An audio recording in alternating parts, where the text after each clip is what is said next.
It was a crown jewel of the Ford Motor Company, and a tremendous amount of money and effort was put into the single car and its marketing blitz. After its transcontinental trip, it was to be forever enshrined in Henry Ford's museum in Dearborn, Michigan.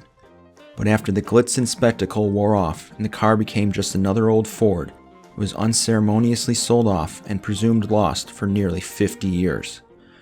But fate is funny, and this significant Model A was found and restored to its former glory. This is the story of the 20 millionth Ford.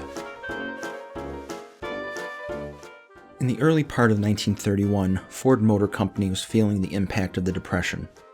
Sales were slumping as many Americans hunkered down for the financial uncertainty that lay ahead. Ford production was significantly reduced from previous years, as even the king of the low-price auto fell victim to the Depression. Not only were Ford's sales dropping, as you would expect, but their grip on the market was as well. Consider that in 1930, Ford sales accounted for 41% of all automotive sales in the US, but had dropped to 35% by April of 1931. Ford was still in sound financial shape and had the cash reserves to weather the storm, but it was important that Ford keep up appearances as the dominant force in the automotive industry. Ford needed a boost in reminding the world of their unparalleled dominance in the history of the automobile. It was decided that the company would have a series of events around a so-called Milestone car. They had done this previously with the 10 and 15 millionth Fords, as well as acknowledging the production of the 2 millionth Model A built. It served a dual purpose of highlighting the Model A line of 1931, but also was an almost subliminal reminder to the world that they had achieved this unheard-of feat of producing 20 million Fords. A nationwide spectacle was planned to maximize exposure of the Ford brand. It was announced in early April that a special series of events would be held throughout the rest of the year to commemorate the 20 millionth Ford, which was slated to be built on April 14th. Around 3:30 on that Tuesday afternoon, a special air of ceremony surrounded a frame as it was moved along the Rouge factory's assembly line. When it came time to drop the body on the otherwise typical chassis, a specially prepared slant windshield Town Sedan body was lowered into place.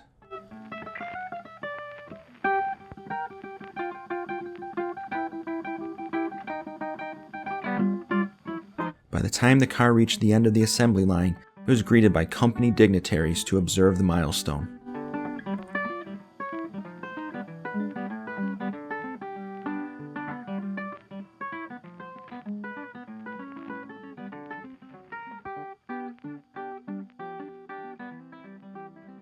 Henry Ford was so excited to finally see the 20 millionth Ford that he leapt over a railing and went into the car behind the 20 millionth Ford. He was urged by onlookers, including his son Edsel, to move forward to the next car. Edsel Ford climbed in the passenger seat, and Henry Ford was behind the wheel as he drove the car off the line.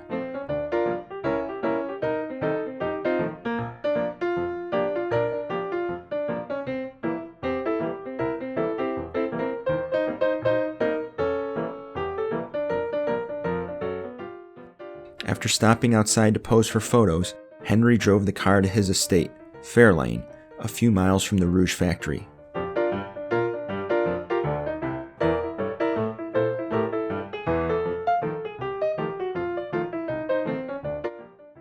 While at Fairlane, the 20 millionth Ford was posed alongside Henry's first automobile, the quadricycle, built by Henry Ford back in his alley shed in 1896. While at Fairlane, Ford looked over his accomplishment, and we can only guess what was running through his head as he posed for photos. The man who 20 years earlier wanted to buck convention and produce a low-priced automobile for the masses was standing there alongside the 20 millionth car that bore his name. Of all of the body styles in the Ford lineup in the spring of 1931, the Town Sedan was the most logical choice to make this feature car. Ford was looking to highlight the new slanting windshield that originally appeared on the Victorias, but was now available on all four-door vehicles in the Cabriolet. The Town Sedan could also be considered the most luxurious of all the offerings that year, with significant interior accommodations, including roll-down rear quarter windows. But if you expand upon the decision for a Town Sedan, it was also Ford's largest passenger car body at the time, which allowed Ford ample space to letter the car with 20 millionth artwork. This included 20 millionth Ford painted on the roof. This was said to be done to appeal to aircraft flying overhead and Ford's new interest in aviation. Originally, the car was equipped with a fabric cover for the spare tire that also read the 20 millionth Ford. At some point during the nationwide tour, this was replaced by a metal tire cover that said the 20 millionth Ford in an arc around the wheel. The car didn't have much time to sit idle. It was immediately pressed into a nationwide tour that was organized geographically based on the 35 Ford branches across the United States. These branches would work with local dealers to set up events coinciding with the car's travels along that route. Not surprisingly, the tour started by visiting Michigan dealers. The individual branches would supply the tour with an example of every passenger car in the Ford line at that time, the number of which could be between 20 and 30 cars. Occasionally, some commercial body styles would also make appearances in the caravan, most notably the Town Car Delivery. In almost every clip, the caravan was led into town by a large Lincoln, and typically had a 400A convertible sedan with the top down near the front of the procession. When watching the films of these trips, it becomes apparent that the convertible sedan was chosen as the shadow vehicle for a very practical reason.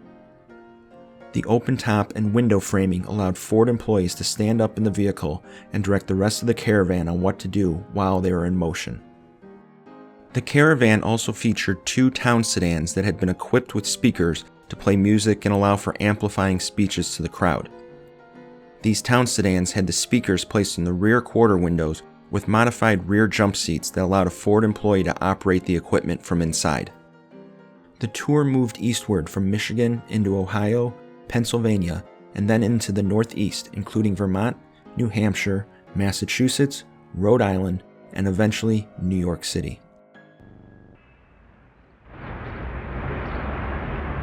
Just 1 in 20 million, huh? That's what it is.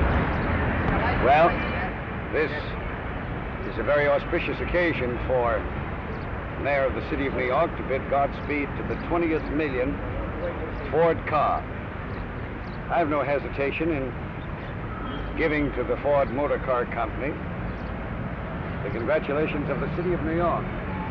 Theirs has been a very handsome contribution to workmanship and to the convenience of people for pleasure and business. Ford Motor Car has done a great personal service in bringing this method of transportation within the reach of people of very moderate means, while at the same time in the construction of the car. Ford Motor Car Company has kept up wages and in fact increased them throughout the world. Thank you very much, Mr. Mayor. At almost every single stop, a notable local politician would inspect the car, pose for photographs, and sign the logbook. It became customary to present the caravan with a gift based on local customs or products.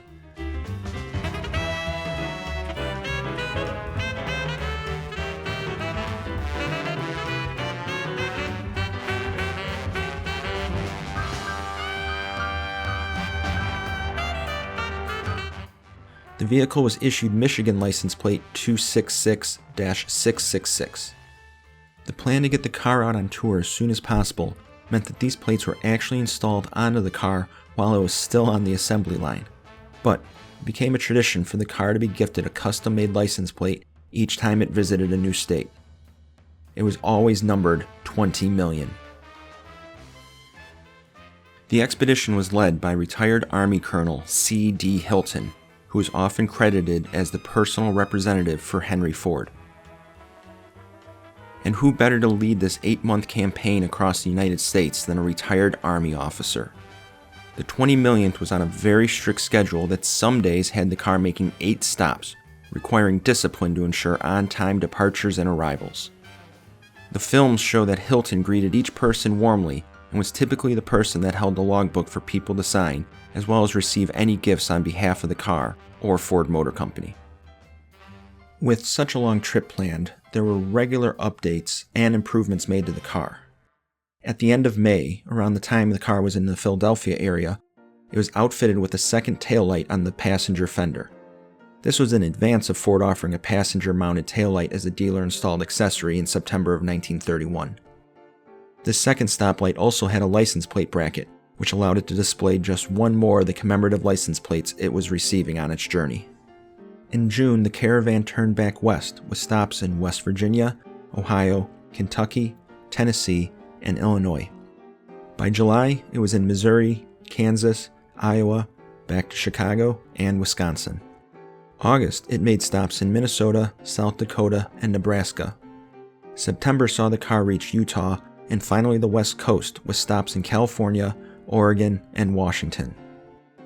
After nearly 6 months on the road, the 20 millionth stopped in Seattle, Washington on October 9th. After that, the car took a 2-week break. It is believed that the car was sent back to Dearborn, where it was most likely cleaned up and any major service needing to be done could be addressed. By October 26th, newspapers were reporting that the car was leaving Detroit for the southern part of its trip. Its first stop was Indiana, before continuing on to Illinois, Memphis, Oklahoma, Texas, and Louisiana in November. December of 1931, nearly 8 months after the 20 millionth Ford rolled off the assembly line, the final leg of the tour reached through Mississippi, Alabama, and finally Atlanta, Georgia on December 10th. The car had traveled through over 30 states, covering tens of thousands of miles over the course of 240 days. Of the over 200 Ford Motor Company films that capture the Model A era and survive today, the most documented subject is that of the 20 millionth Ford. 66 of these films feature the Milestone Ford. This was because a Ford film crew was part of the Caravan and would film it at nearly every single stop of the tour. But why? Why did Ford spend time and money filming a 15-minute stop in a small town? Ford knew that the V8 was approaching and that the future of the industry lay in a new model every year. Whereas Ford's long-standing marketing standpoint was that the current model was all anyone would ever need, the company wanted to start highlighting the dependability and longevity of Ford motor cars. At each stop, the Ford film crew captured moving images of local dignitaries and celebrities greeting the Caravan, signing the guest log, and of course, posing for photos in front of the car. Dealers would take out newspaper ads for weeks leading up to the arrival, urging local citizens to be part of the welcoming party as the car entered their town. High school marching bands would lead the Caravan. Local police chiefs would stage traffic stops with the car.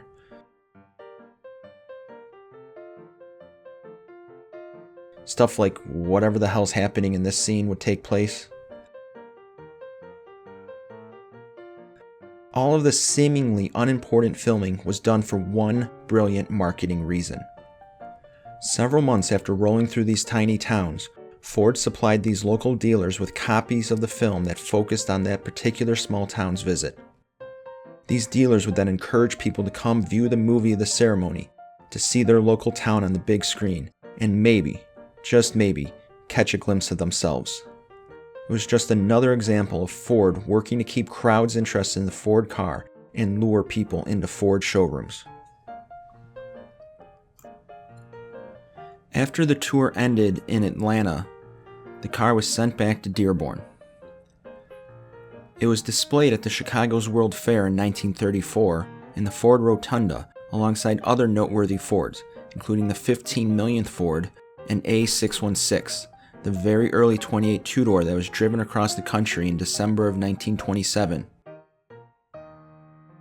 From the very beginning, the long-term plan for the car had always been reported that it would be placed in the Ford Museum in Dearborn next to Henry's first self-propelled vehicle, the quadricycle.